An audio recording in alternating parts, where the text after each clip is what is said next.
Béatrice Robreul-Marie, qui est tête de liste Centre et qui est bien connue pour son combat pour les abeilles.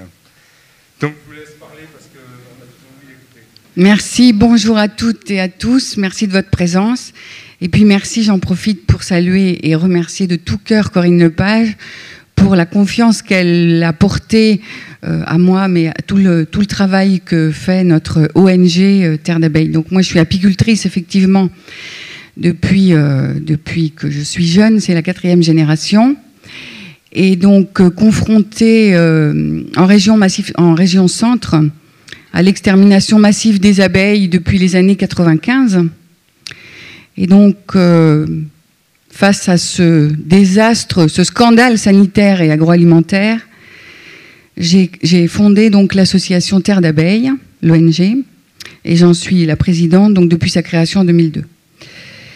Et donc, le désastre qu'on a rencontré, c'est aujourd'hui encore un tabou, alors que les pesticides, mais tout a été dit par ceux qui ont pris la parole avant moi, c'est encore un tabou parce que on a formaté les agriculteurs pour utiliser ce genre de molécules chimiques.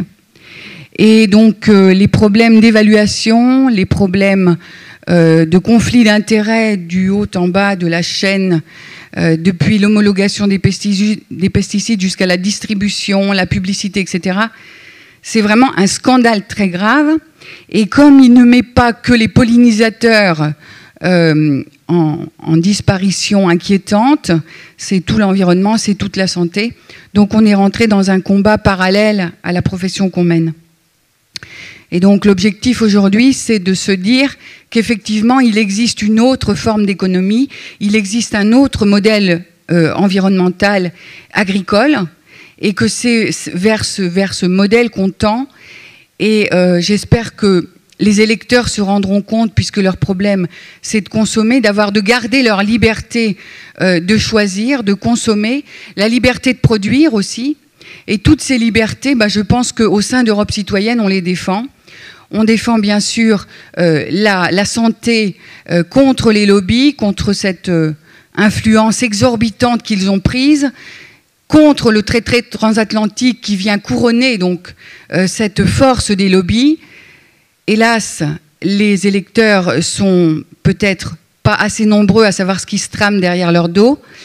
Et je pense qu'au sein d'Europe Citoyenne, on essaie justement, par le fait de remettre au centre des débats des acteurs de terrain, je pense qu'on a vraiment envie de les informer de ce qui se passe et que l'Europe ne soit plus une planète éloignée de leurs problèmes, mais qu'on voudrait les intégrer justement à la décision politique, parce que c'est leur avenir, parce que c'est l'avenir de la jeunesse, et qu'à travers ce qu'on a dit, tout ce nouveau modèle de production, de consommation, les manières de se soigner, et puis la façon de produire de nouvelles énergies, il y a aussi pour la jeunesse un formidable projet dans le domaine des économies nouvelles et durables.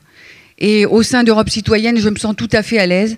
Et encore une fois, je voudrais remercier Corinne et puis toute l'équipe autour d'elle et tous les gens que j'ai pu rencontrer à travers cette campagne. Merci à vous. Merci.